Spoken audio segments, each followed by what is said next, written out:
All right, welcome friends. Again, we are on number 9 out of 12. You're almost there. Please don't miss the last one. What am I going to tell you on the very last presentation? I'm going to actually give you a diet that will actually make you younger and will keep you younger, and you will live for a very long, long time. How many of you want to know that diet? Okay, well, we are actually planning in break number 12 in 2 sections. So it will be 12A, which that will be soon to come, 12A, and then it will be 12B. So it will be on the B part of the 12. Okay? So please don't miss it, because you want it, I want to share it with you. Okay? Now we are going to uncover inflammation because it smells fishy. And we are going to show you what we mean by that. But before that, let me remind you what we have studied so far. We have discovered that food is an existential question. Depending on how you view your past or where you come from, you will accept one type of food and not other. We also realize that vegetarianism is not a principle. Is what? Is the application of the principle. And the principle is what? Stay healthy with what you got around you. Right? Then we discover that if you are eating a vegetarian diet that is an acid-forming diet, you actually are more likely to be a sick vegetarian. We talked about protein deficiency in vegetarianism, not because sometimes you are not putting enough of the protein, but you're not absorbing of that protein. And we show you that some of the science and deficiencies of that. We actually told you the opposite, how people, rather than actually lose weight and lose muscle and become muscle wasted, they actually go into the opposite. And they become vegetarian and they gain weight and they can't lose the weight. And we talked to you about excess carbohydrates. And we mentioned to you this, a hormone. The hormone was called glucagon. Glucagon. And we mentioned to you how many people, they don't know the hormone. They never utilize that hormone. They run on insulin, and when they feel hungry again, more insulin. They feel hungry again, more insulin. Rather than just going on insulin, glucagon. Insulin, glucagon. Okay? And balance each other. Then we talk about free radicals and aging, free radicals and damage. And then we discover that there is one oil that has 0 cholesterol, but it will rise up your cholesterol like you'll not believe. What oil is that? Vegetable oils. Why? Because they have a tail like a scorpion called trans fats. And we discover that if you are not consuming cholesterol, who is making the cholesterol for you when you actually have a reading of cholesterol? Your liver. And if you actually have free radical damage, what your liver is doing is sending cholesterol to patch up the and to blame the cholesterol by being present inside an artery that has been damaged is the same thing to blame the fire squad for being present at a fire. It is a sign that something is not going right. It's a sign of oxidative damage. And then we listed to you a number of cofactors and antioxidants, from vitamin C to vitamin E and so on. One, actually, I forgot to mention, and that will be iodine. Iodine is the fuel for the thyroid. We mentioned about the thyroid in previous presentations, but it's the fuel for your thyroid. Your thyroid actually needs iodine to be able to generate the T4 and T3 hormones that will in fact regulate your metabolism, regulate your temperature, regulate your weight. And as you remember in previous presentation, we talked about switching a switch between putting on weight or burning fat. And your thyroid is very much intrinsically responsible for many of those functions. And iodine, where would you get iodine from? Seaweed, dulse, and kelp. And you can add them in soups and so on. If you suffer from hypothyroidism, which means it's an under-functioning thyroid, you seriously need to check your water, because chlorine and fluoride actually compete with iodine absorption. Why? Because in the table of elements, they are part of the same group. They share a similar structure. Okay? The last electrons are actually the same in the last layer of their structure, are actually the same, in the same numbers. So iodine, we actually use dolls, we use kelp for functioning. Now, what about if you have the opposite, hyperthyroidism? In other words, your thyroid is over-functioning. And now you're giving to the thyroid more fuel. Now, think about this. The diet of Australia and New Zealand, and by default of many, many people in this world, is actually iodine deficient. In fact, the person that has hyperthyroidism, his diet is also deficient in iodine. 60% of the cases of hyperthyroidism are actually a direct result of chronic or acute stress episodes. You're just going through a divorce. You just lost a child. The stress is the silent killer, and it will affect your thyroid in a very direct way. So if you have hyperthyroidism, you have to be watching what dolls or kelp is doing in you. Because in many aspects, it might actually help you still. But you need to be carefully watching how you're actually reacting for that. Okay? Now, how many of you know that hormones shape your body? Well, insulin actually will shape your body by doing this.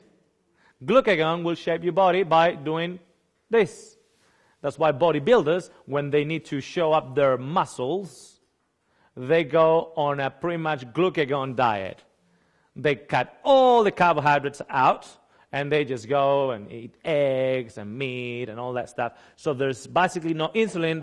They don't go like this. Insulin, glucagon. They just go like this. Glucagon. So what is glucagon doing? Just getting the energy from your fat. That's why then they start showing their muscles. Now, I've seen cases of people going into that and becoming very, very sick because the buildup of uric acid is such, and uric acid, remember, is like crystals. They actually set in your muscles through the working out, and those crystals, they cut the fibers of your muscles. So be careful with that, okay? Careful with vanity, Take the mirror out. Take the mirror out. Now, hormones actually shape your body. Okay? And that's why we need, especially insulin and glucagon, that's clear examples, but even other hormones, even sexual hormones, will shape your body. If you actually have too many estrogens and you're a male, that will actually shape your body. It will start giving you features as if you are a female. And if you have too many androgens, or which is, too many testosterone, and you're a female, you will start developing male body characteristics. So hormones will do that. And hormones are dependent on the food that we eat. Now, more in that in future lectures, but let me talk to you about the cascade of events in inflammation. When a person is sick, by default, there is inflammation.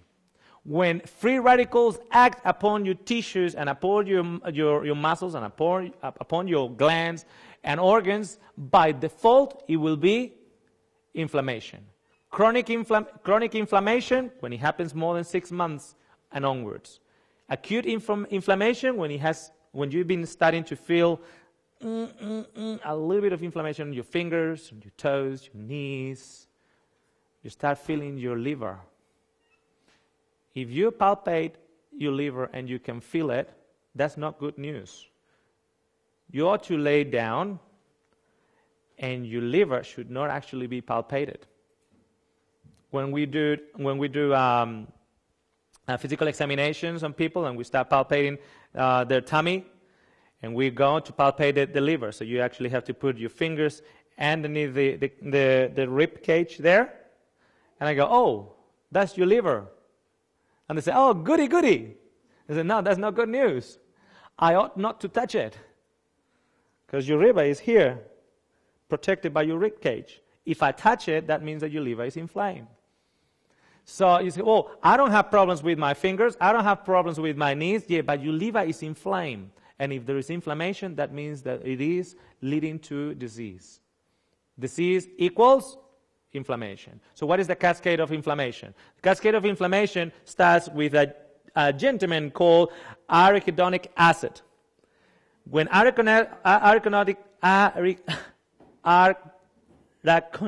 acid is triggered, it goes into two enzymes called COX and LOPS.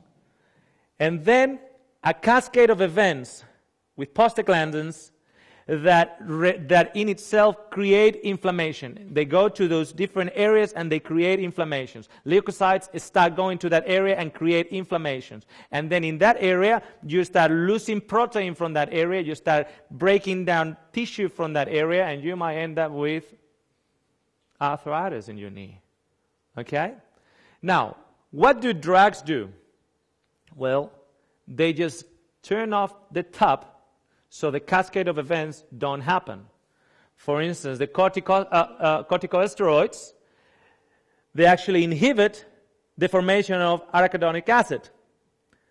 Aspirin and Panadol will inhibit the enzyme called COX.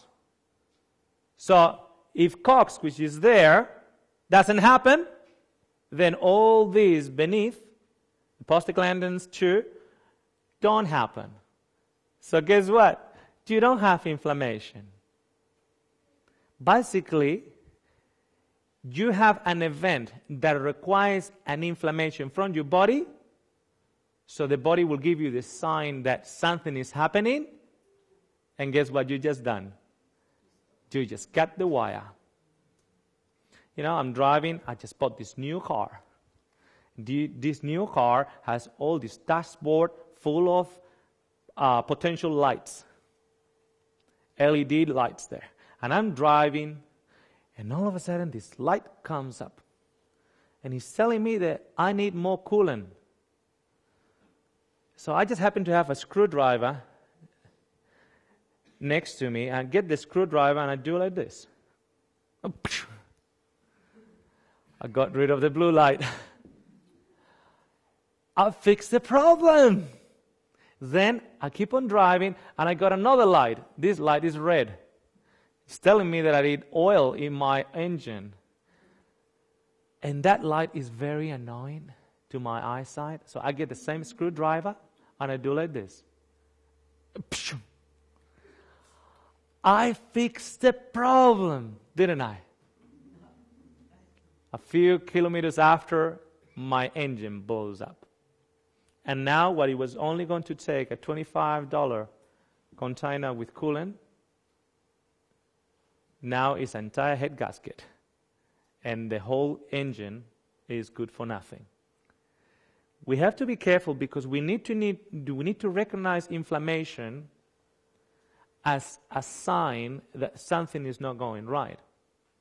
If you have a diet that is producing inflammation, by taking elements that inhibit the enzymes that start the cascade of events until prostaglandin 2 generate inflammation, you are not fixing the problem. Oh, but I don't have inflammation anymore. Yeah, but the same diet that was causing it is still there. Do you get it? Okay. By avoiding acid-forming foods, you are actually entering into an anti-inflammatory diet. What are the acid-forming foods that we actually mentioned in past lectures? Sugar, grains, gluten grains, they're actually acid-forming. Alcohol, yeah. And then we mentioned a few other things that are very acid-forming. Negative thoughts, negative thinking, a critical spirit, a frustrating spirit, that makes you very acidic. Remember? I know of many people that will not eat certain things because those certain things are totally unclean. But they're eating totally unclean thoughts and they live by it and they don't seem to have a problem with it. But guess what? Your body has a problem with it. Add arachidonic acid and COX inhibitors. Now, you might say, well, are you not doing the same thing as aspirin or corticosteroids? Well, not really if you're taking the first step first, which is avoiding those things that are causing the inflammation in the first place. And then you're rectifying the possible inflammation that can be there while you're taking measure on an alkaline forming diet. Are you following? So these things are ginger, garlic, onion, apple, turmeric, pineapple, pawpaw or papaya, vitamin E, berries, and capsaicin. Where did you get that one from? Capsicum. And where do you get the vitamin E from? Olives, nuts, almonds, cabbage, yeah. Add an omega-3 fatty acids into the diet to produce prostaglandins 1 and prostaglandins 3, which are the anti-inflammatory prostaglandins. Now, prostaglandin 2 is the one that creates inflammation. Prostaglandin 1 and 3 are the ones that reduce inflammation. So where are you going to get your omega-3 from? And everybody will say, fish oil. Well, let me tell you a story. There was a tsunami in Japan, and and it just wiped off the entire coast of one of the islands there in Japan. And a few months later, in the coast of America, they witnessed an amazing sight. A Japanese dog, almost 70 feet long, washes ashore in Oregon, 15 months after tragic earthquake and tsunami. Now, I don't know how many of you from the back can actually see it, but that jetty is huge. You see the people right at the top. That's the people. Just as big as the dot on the screen. That thing was huge. And all of a sudden, 15 months after, arrived there in Oregon. And I still hear people saying, well, I'm so glad that the radiation water is just being poured into the ocean, but just around Japan. Yeah, and who is keeping it around Japan? Nobody. The entire jetty arrived in Oregon. In Australia, we got people say, oh no, well, the seafood that I get it from Tasmania. Yeah. But the oceans are like a big washing machine. How do you think Christopher Columbus arrived to America? It's called sea currents. They are actually complete rivers underneath the oceans that carry different temperature regulated waters and currents from all over the place. How do you think they used to send the messages in a bottle? Right? They'll throw the bottle and you get the message somewhere. How did it get to the other side of the world? By the currents. Now, I like this one. 30 billion pounds, will that be?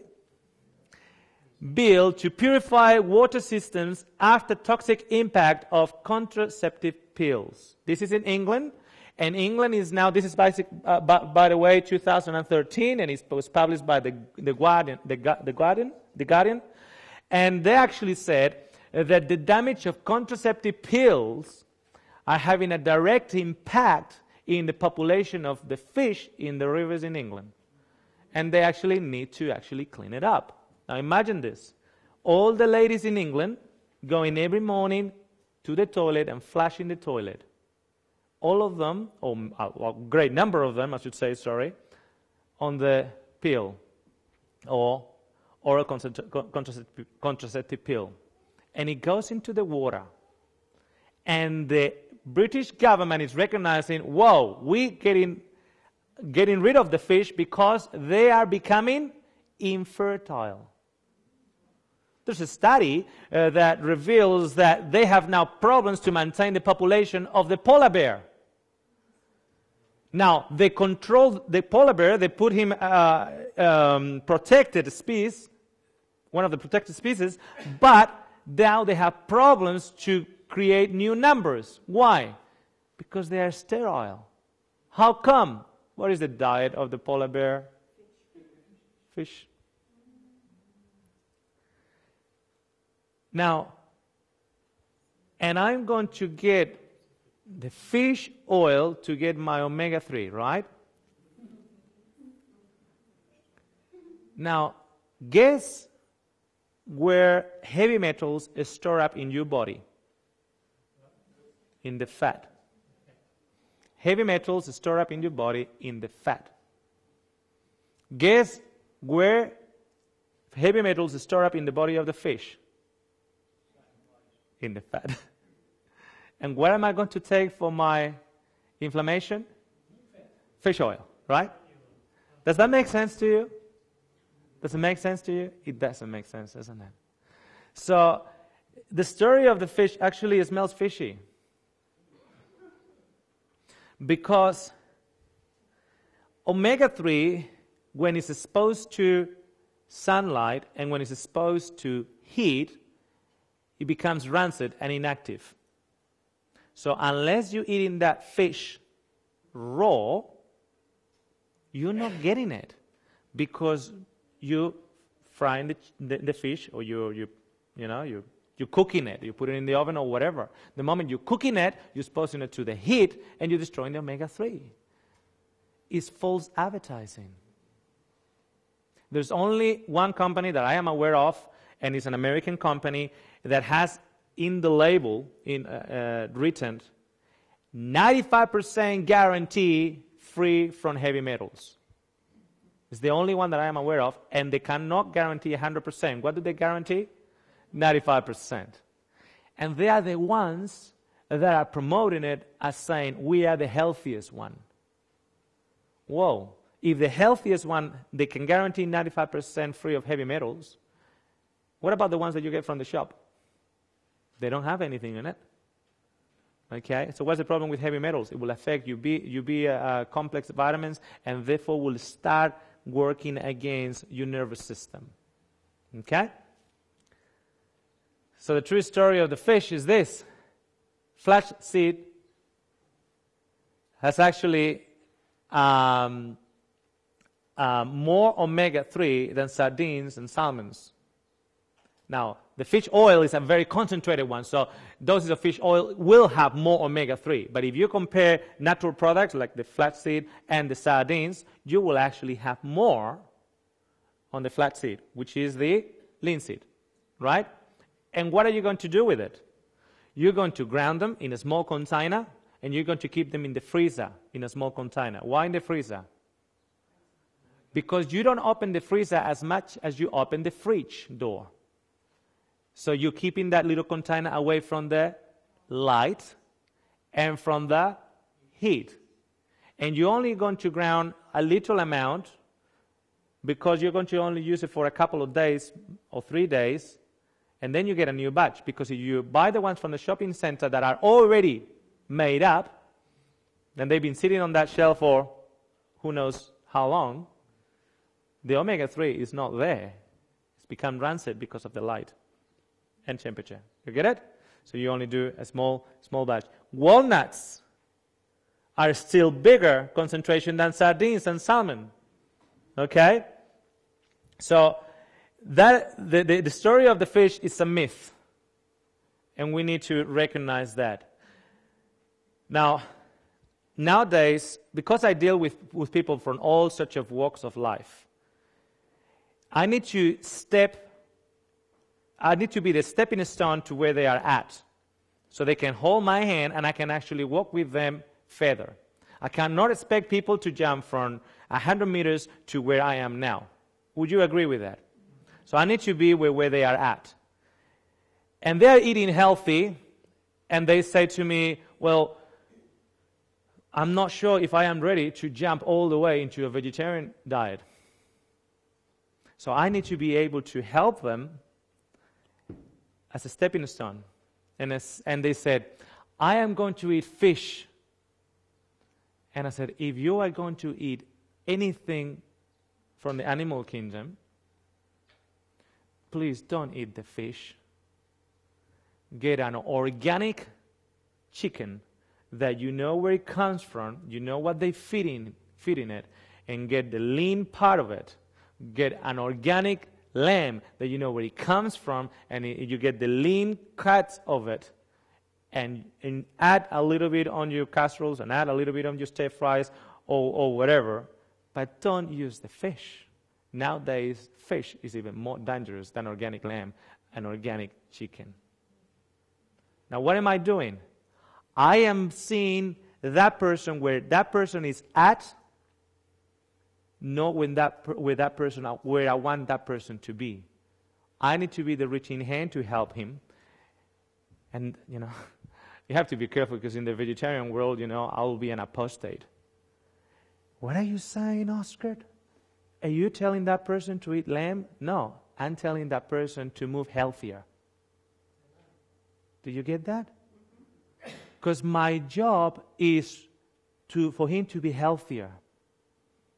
Oscar, guess what? With my bacon and eggs in the morning, I started eating an apple. As you said, increasing fiber and water. I go, fantastic. A guy's eating bacon and eggs. Yeah, but he's eating an apple too. It's depending on where you want to look. That guy is making an improvement. Do you think I just woke up one morning and say, oh, Lord, thank you for the revelation. I'm going to use my maca, my dolls, my kelp. Do you think that's what happened to me? No, I've been from stepping stone to stepping stone. And it's my responsibility to bring those that want to be healthier from a stepping stone to a stepping stone without actually falling. Is that fair enough? Yes. Okay. Well, thank you. I hope this has been making sense. Now, we are going to go very, very quickly now into nature's anticoagulants, anti-inflammatories, statins, and insulin regulators. By the way, who knows what statins are? Are the ones that lower your cholesterol. What do you use cholesterol for? You use it for hormones. You actually for protein synthesis, for your own proteins. And you use it for sexual hormones. So I said to people, hey, are you on statins?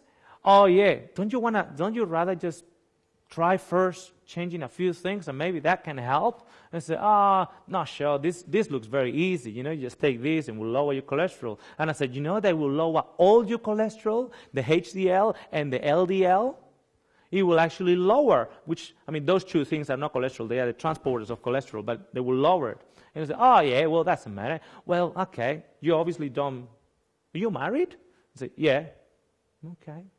Why are you asking? No, I'm just saying that since cholesterol are needed as essential for intimacy and libido. How old are you? I'm 40. I say, 40. So are you planning now to live a life of a priest? And what do you mean? I said, friend, the libido will go through the window because you don't have cholesterol now to create the sexual hormones. And that will put your wife in a very difficult situation. And when you tell them that, you don't need to give them more science. It's motivation enough. By the way, if you are on prescription medication, consult with your doctor, please. Okay? Water. Why is that an anticoagulant and anti-inflammatory? Why? Because the less dehydrated you are, the thinner your blood will be. It's logical, isn't it? There are people that are taking blood thinners, like aspirin or warfarin, and they don't drink one single glass of water a day. What do you do when you have a thick pumpkin soup and you have all of a sudden 20 people coming to visit you? what do? You add water, right? Same thing. Garlic, fantastic anticoagulant, fantastic cholesterol scavenger, and that type of cholesterol that is already sitting there building up in your arteries. Fantastic one. Its antifungus will help against Helicobacter pylori, stomach ulcers, will lower your blood pressure. It's just ideal. How do you get rid of the smell in your mouth? Peppermint oil. People say, you chew on parsley. I know that works. But then you smile and you end up with a green teeth there and nobody will tell you. They will feel very embarrassed to tell you. And now you're walking around with parsley in your mouth. Peppermint oil. If you get a food-grade peppermint oil, you carry it with you. You just put a drop in your mouth and you will smell like peppermint. Okay? Garlic. Ginger. When you're making a juice, you can add a little bit of ginger in it.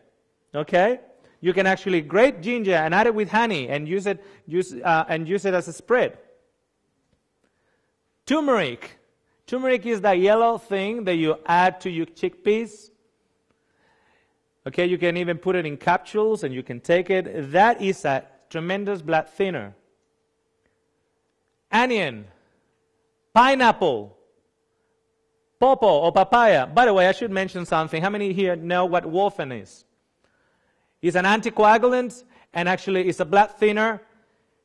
And as a nutritionist, I need to tell you that if you are on warfarin, you have to be extremely careful using these things. Why?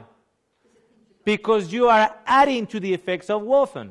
So I had a gentleman that came to me and said, my doctor wants to put me on warfarin. What do you suggest? I said, if you are on warfarin, I can't really suggest much. Why is that? He said, because you can't take garlic, you can't take turmeric, you can't take ginger, you can't take onion, you can't take pineapple, you can't take papaya. And he goes, why not? Because it adds to the effect. What does that mean? Well, basically, it does the same thing. And you should see the face of this gentleman. So why am I going to take the warfarin for? Okay? If you are on medication, consult with your doctor. Kiwi. Almonds, walnuts, linseed, chia seeds. Good source of protein, by the way. Vegetarian protein, the chia seeds. Avocado. The ideal butter that will reduce your cholesterol. It will give you essential fatty acids. There's people that I see, and just in their face, I know that they need good fats. Okay? Cinnamon. Now, I know that cinnamon is for some people, so let me explain. Is making the bed in the morning good or bad? A good or bad thing? It's a good thing. Let's say you are inside the Titanic and you hear the word, the boat is sinking. Will you be thinking about making the bed or getting the life jacket? Okay, let's say you are actually pre-diabetic or you have diabetes. That means if you have type 2 diabetes that you don't produce enough insulin or you now have insulin resistance. So you're producing insufficient, but your cells have a little antennas called insulin receptors and they don't have enough. Well, cinnamon is like you introducing insulin from the outside. It's a natural insulin. Okay? So people with diabetes actually are able to manage their diabetes better and even to stop increasing on medication by taking cinnamon in capsules. Has to be the one that doesn't have any sugar, and take it after a meal. And the same thing will be with a supplementation of chromium. You know, when you eat a meal and you feel very sleepy, how come? You just put so much energy there, should give you energy. But now you just go sleepy. Guess who is the transporter from here to here? Chromium. Okay? And especially for those that seem to be having a struggle, the sugar level rises up, but it never takes that sugar, that glucose from the blood into the cells. And who is the transporter? Chromium. So for those that are suffering with issues with type 2 diabetes, then they might like to see in the local health food store and consult with the doctor for chromium supplementation. Thank you, and we'll see you in the next one.